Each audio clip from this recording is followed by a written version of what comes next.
ചേട്ടാ UDF പൊതുവിലിപ്പോൾ കുറച്ച് confidence കൂടുതലുണ്ടോ എന്നുള്ളൊരു സംശയം ഇപ്പോൾ പൊതുവിൽ ഉയരുന്നുണ്ട്.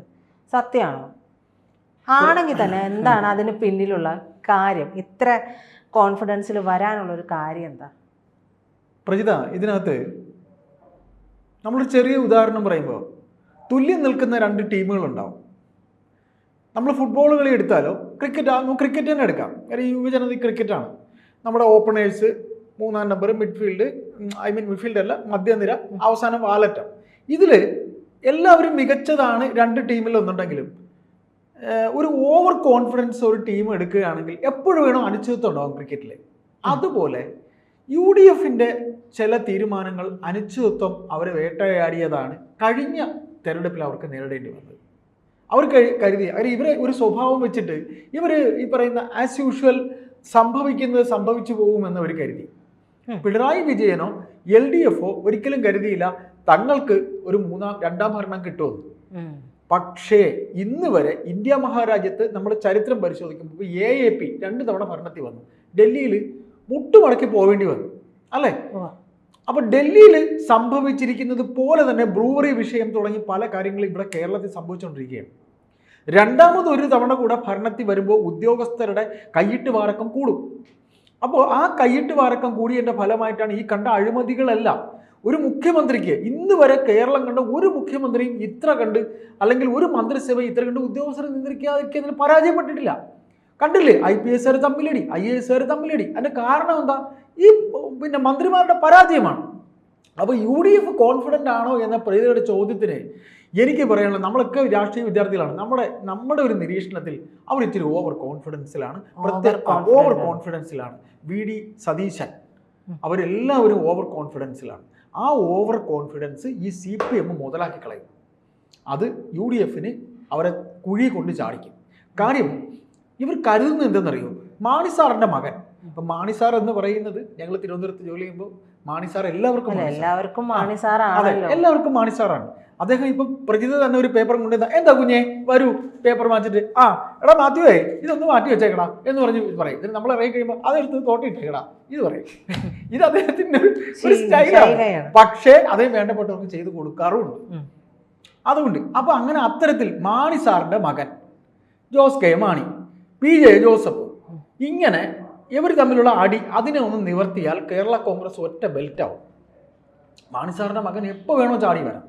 നമ്മൾ ഒരിക്കൽ സംസാരിച്ചപ്പോൾ പറഞ്ഞിട്ടുണ്ടായിരുന്നു, ഈ PC ജോർജ് എന്ന് പറയുന്ന നേതാവ് ഒരിക്കൽ നമ്മൾ അദ്ദേഹത്തിൻ്റെ വീട്ടിൽ ചെന്നപ്പോൾ, ഈരാട്ടുപേട്ടയിൽ അദ്ദേഹത്തിൻ്റെ മണ്ഡലം, അദ്ദേഹത്തിൻ്റെ വീട്ടിൽ ചെന്നപ്പോൾ അദ്ദേഹം പറഞ്ഞു, ജോസ് കെ മാണി എത്ര കോടി രൂപ പിണറായി വിജയന് കൊടുത്തിട്ടാണ് രാജ്യസഭയിൽ അംഗത്വം നേടിയെന്നുള്ളത്. ഇതൊക്കെ അദ്ദേഹം പറഞ്ഞതാണ്, നമ്മൾ പറയുന്നതല്ല. അതൊക്കെ അദ്ദേഹത്തിന്റെ സ്റ്റേറ്റ്മെന്റുകളാണ്. എന്തായാലും അദ്ദേഹം അങ്ങനെയൊക്കെ പറഞ്ഞതിന്റെ ഫലമായിട്ട് പാവ ഇപ്പം മൂലയിൽ ഇരിക്കുക. എന്തായാലും അദ്ദേഹം പറഞ്ഞത് അങ്ങനെയാണ്. അപ്പോൾ ഇനി എന്തായാലും കോടികൾ കൊടുത്ത് രാജ്യസഭയിൽ സീറ്റ് ഒപ്പിക്കാൻ പാവം ജോസ് കെ മാണിയുടെ കയ്യിൽ കാണാൻ സാധ്യതയില്ല. പിന്നെ സുരക്ഷിതമായ ഒരു സീറ്റ് ഇടതുപക്ഷം കൊടുത്താലേ അദ്ദേഹം നിൽക്കുകയുള്ളൂ. പിന്നെ ആരണ്ട് പറമ്പിലെ മാവിൽ കല്ലെറിഞ്ഞൊക്കെ കുറച്ച് സ്ഥാനാർത്ഥികൾ ഇവർക്ക് ജയിച്ചിട്ടുണ്ട്. മാവിൽ കല്ലെറിഞ്ഞ് ഇപ്പം ബാലേന്ദ്രൻ തൃശ്ശൂർ ജയിച്ചിട്ടുണ്ട്. ബാലേന്ദ്രൻ നല്ലൊരു നേതാവാണ്. ബാലേന്ദ്രൻ CPയുടെ നേതാവാണ്. ഈ പറയുന്ന പോലെ പത്മജയെ തോപ്പിച്ചു, അല്ലാതെ പലരെയും തോപ്പിച്ചു. കോൺഗ്രസ് തന്നെ പാലം വലിച്ച് പലരെയും തോപ്പിച്ച് ഈ പറയുന്ന കിട്ടിയിരിക്കുന്ന സീറ്റുകളുടെ എണ്ണം, ഇപ്പോൾ ഇവർക്ക് കിട്ടിയിരിക്കുന്ന സീറ്റ് CPMന് കിട്ടിയിരിക്കുന്നത് 96, CPM അല്ല ഇടതുപക്ഷത്തിന് കിട്ടിയിരിക്കുന്നത് 96 സംതിങ് സീറ്റുണ്ട്.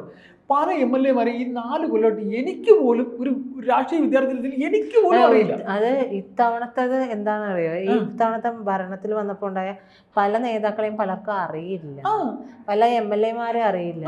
അപ്പൊ ഇത്തരത്തിൽ ഇടതുപക്ഷത്തിന് 90-ലധികം സീറ്റ് ഉണ്ട്.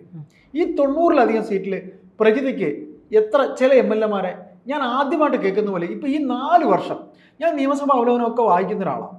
നമ്മൾ നിയമസഭാ അവലോകനം രസകരമായിട്ട് മാതൃഭൂമിയിലും കേരളമതിയിലും ഒക്കെ ഭാഷ പഠിക്കാനായിട്ട് നമ്മൾ വായിക്കാറുണ്ട്. പക്ഷെ പല പേരുകളും ആദ്യമായിട്ട് കേൾക്കുന്ന പോലെ തോന്നുന്നത്. ചിലർ പ്രാസംഗികരൊക്കെയാണ്, മിടുക്കന്മാരാണ്. പക്ഷേ ഈ പറയുന്ന രീതിയിൽ നമ്മൾ നോക്കുമ്പോൾ UDFിലേക്ക് പുതിയ ചില ചില മുന്നണികളൊക്കെ വരുന്നുണ്ട്.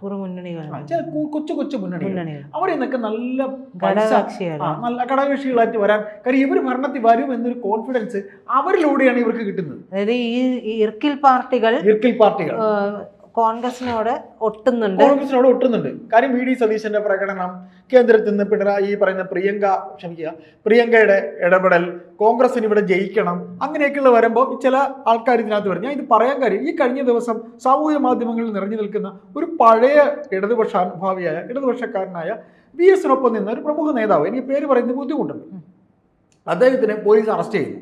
കാര്യം അദ്ദേഹം CPM എന്ന് പറയുന്ന പാർട്ടിയിൽ നിന്ന് പുറത്താക്കപ്പെട്ട ആളാണ്. അപ്പോൾ അദ്ദേഹത്തിന് മലയാളത്തിലെ പ്രമുഖ ഒരു പത്രം അവരുടെ ചാനലിൽ രാഷ്ട്രീയ വിശദീകരണത്തിൽ കൊണ്ടിരുത്താറുണ്ട്. അദ്ദേഹം ചർച്ചകളിൽ പല ചാനലിൽ ഇരിക്കാറുണ്ട്. അദ്ദേഹം ഇങ്ങനെ പിണറായിയെ വാദോരാതെ തെറി പറഞ്ഞുകൊണ്ടേയിരിക്കും. അറിയാം, അപ്പൊ ഈ മഹാൻ നമ്മളെയും വിളിച്ച് തെറി പറഞ്ഞിട്ടുണ്ട്. നീയൊക്കെ എന്തോടാ പറയണത് എന്നൊക്കെ ചോദിച്ച് എന്നോട് സംസാരിച്ചിട്ടുണ്ട്. ഞാനും പ്രീതയും മറ്റൊരു ചാനലിൽ ചർച്ചയ്ക്ക് ഇരുന്നപ്പോൾ ഞാനതിനെ എൻ്റെ സ്പോർട്സ് ആൻഡ് ഫിറ്റിൽ കളഞ്ഞിട്ടുണ്ട്. അപ്പൊ ഈ മനുഷ്യനെ അറസ്റ്റ് ചെയ്തു. എന്താ കാരണം? ഏതോ ഒരു ഈർക്കിൽ സംഘടന കോടികൾ ഇദ്ദേഹത്തിന് കൊടുത്തു. ആർക്ക്? VD സതീശന് കൊടുത്തു എന്ന് പറഞ്ഞുകൊണ്ട് ഇദ്ദേഹം ഒരു കഥ സൃഷ്ടിച്ചു. കാരണം ഇദ്ദേഹം ഉണ്ടാക്കിയ കഥയിൽ കറക്റ്റായിട്ട് കാര്യങ്ങൾ പറഞ്ഞില്ല, അങ്ങ് ഒത്തില്ല. പക്ഷെ ഇതിൽ സംഗതി നടന്നിട്ടുണ്ട്. കാര്യം ഇതിനകത്ത് വേറൊരു കാര്യം എന്നറിയോ, ചില ഈ വാർത്തകൾ ചോർത്തി കൊടുക്കുന്നവർ കൃത്യമായി വാർത്തകൾ ചോർത്തി കൊടുക്കൂല, കാള പെട്ടെന്നേ പറയുള്ളൂ. അതുപോലും പറയുന്നതിന് മുമ്പ് ഇവിടെ കയറെടുക്കുകയും ചെയ്യും. അപ്പൊ ഇത്തരത്തിൽ ഇൻഫർമേഷൻ കൊടുക്കുമ്പോൾ നമുക്കൊരു ഇൻഫർമേഷൻ, നമ്മളൊക്കെ നിങ്ങൾ മീഡിയ പണിയെടുത്തിട്ടുള്ള ആളാണ്, നമുക്കൊരു വാർത്ത കിട്ടുമ്പോൾ അത് നമ്മുടെ കയ്യിൽ കറക്റ്റ് രേഖ വെച്ചോണ്ട് നമ്മൾ ഡെസ്ക് ചീഫിൻ്റെ അടുത്തായാലും ബ്യൂറോ ചീഫിൻ്റെ അടുത്തായാലും ചെല്ലുള്ളൂ. നാളെ കേസ് വന്നാൽ സ്ഥാപനം പൂട്ടരുത്. അപ്പൊ ഈ ആൾ ഒറ്റയാൾ പട്ടാളം ആയതുകൊണ്ട് കേട്ട പാതി കേൾക്കാത്ത പാതി വന്നിരുന്ന വാദം വെറുതെ അടിച്ചു കൊടുത്തു. അപ്പൊ VD സതീശനൊക്കെ ആളാരാ? അപ്പൊ സംഗതി എന്തെന്ന് വെച്ച് കഴിഞ്ഞാൽ ഇത്തരത്തിൽ പല പല പല പല ഈക്വൽ പാർട്ടികൾ ഇതിനകത്തുണ്ട്. ഒരു സീറ്റ് കൊടുക്കാം, MLA ആക്കി തന്നാൽ മതി. കാര്യം കോൺഗ്രസിന്റെ ഒരു നാട്ടിൽ ഇങ്ങനെ നിർത്തുന്ന ഒരു സ്ഥാനാർത്ഥി, അത് X or Y, അവർ ഭാഗ്യത്തിന് ജയിച്ചാലോ ഒരു MLA സ്ഥാനം കിട്ടിയില്ലേ, അങ്ങനെയുള്ളവരുണ്ട്. പക്ഷെ അവിടെ കോൺഗ്രസിന് പറ്റുന്ന വേറൊരു കാര്യം, അതുവരെ ഉടുപ്പം തച്ചിരുന്നവന്മാർ കാണും. അതുകൊണ്ട് കോൺഗ്രസിൽ എല്ലാവരും ഉടുപ്പം തയ്ച്ചിരിക്കുന്നവരാണല്ലോ. കോൺഗ്രസിൽ ഉടുപ്പം തച്ചിരിക്കണവൻ കാണും. CPM-ലാണെങ്കിൽ പിടിച്ച് വരട്ടും, ഞങ്ങൾ നിർത്തണവര് ജയിക്കും, അത് സ്വതന്ത്രനായാലും ഇല്ലെങ്കിലും മര്യാദയ്ക്ക് പണിയെടുത്തോ. അതെ, അത് CPM-ന്റെ ഒരു ഗുണം കൂടിയാണ്. കേരള കോൺഗ്രസ് മാണി ഗ്രൂപ്പുകാരനാണ് അവിടെ ഉള്ളത്. നാളിത് വരെ അന്നാച്ചായോ നമ്മളെ ലീഗോട് മത്സരിച്ചിരുന്നേ, അതിന് നമുക്ക് സീറ്റ് കിട്ടാതെ, നീ പറയുന്നത് കേട്ടാൽ മതി, ഇവിടെ ഇങ്ങനെയുള്ള അങ്ങനെ ഒരു അവതാരത്തിനെ കൊണ്ടുവരാൻ നോക്കി. അങ്ങനെ നിരവധി ആൾക്കാർ പാർട്ടികൾ UDF-ലേക്ക് വന്നു തുടങ്ങി. അങ്ങനെ വരുമ്പോൾ VD സതീശൻ കരുതുന്നത്, ഞങ്ങളിതാ ജയിച്ചു, ഞങ്ങളിതാ മന്ത്രിയായി, ഞങ്ങളിതാ ഭരണത്തിൽ സ്റ്റേറ്റ് കാറിൽ സ്വപ്നം കണ്ടു, AC കാറിൽ കുളിർമയോടെ നോർത്ത് ബ്ലോക്കിൽ വന്നിരിക്കാൻ പോകുന്നു, മുഖ്യമന്ത്രി ആദ്യമായിട്ട് വന്ന് ഇറങ്ങുന്നു, പിണറായി വിജയന്റെ മറ്റേ സിനിമയിൽ ഡോർ തുറക്കുന്നു. സ്വപ്നം സതീശൻ മാത്രം കണ്ടാൽ മതിയോ? സതീശനേക്കാൾ കൂടുതൽ നമ്പർ 1 സ്റ്റേറ്റ് കാറിൽ പോകുന്നവര് വെച്ചിട്ടുണ്ട്. തിരുവഞ്ചൂർ വരെ ഉണ്ട്. അപ്പൊ നമുക്കിതിൽ പറയാനുള്ള ഇത്രയേ ഉള്ളൂ, വെറുതെ സ്വപ്നം കാണണ്ട. ഈ മലർപ്പൊടിക്കാരന്റെ സ്വപ്നത്തിന്റെ കഥ അറിയോ? ഈ മലർപ്പൊടിക്കാരന്റെ സ്വപ്നത്തിൽ ഈ മലർപ്പൊടിക്കാരൻ ഇങ്ങനെ സ്വപ്നം കണ്ട് കിടന്നിട്ട് ഭാര്യ പറഞ്ഞാൽ കേൾക്കുന്നില്ല, എടി നിന്നെ ഉണ്ടല്ലോ ഓലൊക്കെ എടുത്ത് അടിക്കുമെന്ന് പറഞ്ഞ് കൈ ഇങ്ങനെ എടുത്ത് ഉയർത്തുമ്പോൾ അതുവരെ ആ മലർപ്പൊടിയാണ് ബേസ് ചെയ്ത് ഇദ്ദേഹം കണ്ടുകൊണ്ട് കിടന്നത്. ആ മലർപ്പൊടി കൈ തട്ടി മലർപ്പൊടി പൊട്ടി താഴെ പോയി. ഒന്നുകിൽ കാലുകൊണ്ട് ചവിട്ടി കാണും. കഥയാണിത്, ഞങ്ങൾ പഠിച്ച പാഠം. മലർപ്പൊടിക്കാരന്റെ സ്വപ്നം കാലുകൊണ്ട് ചവിട്ടി കുടത്തിലുണ്ടായിരുന്ന മലർപ്പൊടി താഴെ പോയി. അതുപോലെ മലർപ്പൊടിക്കാരന്റെ സ്വപ്നമായി അവശേഷിക്കാതിരിക്കാൻ ബഹുമാനപ്പെട്ട VD സതീശൻ സ്വപ്നം കാണൽ. VD സതീശൻ മാത്രമല്ല, ഇപ്പൊ സണ്ണി എന്ന് പറയുന്ന പുതിയ KPC പ്രസിഡന്റ് ഇംഗ്ലീഷിലൊക്കെ തട്ടുകയാണ്. ഇപ്പൊ കഴിഞ്ഞ ദിവസം ചോദിച്ചപ്പോൾ എന്താണ് സംഭവിച്ചതെന്നൊക്കെ ചോദിച്ചപ്പോൾ ഇംഗ്ലീഷിലൊക്കെ തട്ടുക. അത് എവിടെയാ? ഈ പറയുന്ന നിലമ്പൂരി സാധാരണക്കാരുടെ മൈക്കും കൊണ്ട് എന്നിട്ട് ഇംഗ്ലീഷിൽ തട്ടുക. നിങ്ങൾ ആദ്യം ഒരു മനുഷ്യനാകണം സാർ, എന്നിട്ട് നിങ്ങൾ പറയണം സാർ. ഏതായാലും നമുക്ക് കാത്തിരിക്കാം. ഇപ്പം മാണി സാറിൻ്റെ പാർട്ടി വരാൻ സാധ്യതയുണ്ട്. വേറെ ആരൊക്കെ ഇതേപോലെ ഇർക്കിൽ പാർട്ടികൾ വരാനുണ്ട്, അവരൊക്കെ വരാൻ സാധ്യതയുണ്ട്. ഈ അകിടിനെയും പകിടിനെയും തവിടിനെയും ഒക്കെ ഒന്ന് ഫിൽട്ടർ ചെയ്ത് കൂടെ നിർത്തിയാൽ സതീശന് നല്ലത് അല്ലേ? നമുക്ക് നോക്കാം, കാത്തിരിക്കാം. അവർക്ക് UDF-ന് നല്ലത് വരട്ടെ എന്ന് മാത്രമേ നമുക്ക് പ്രാർത്ഥന.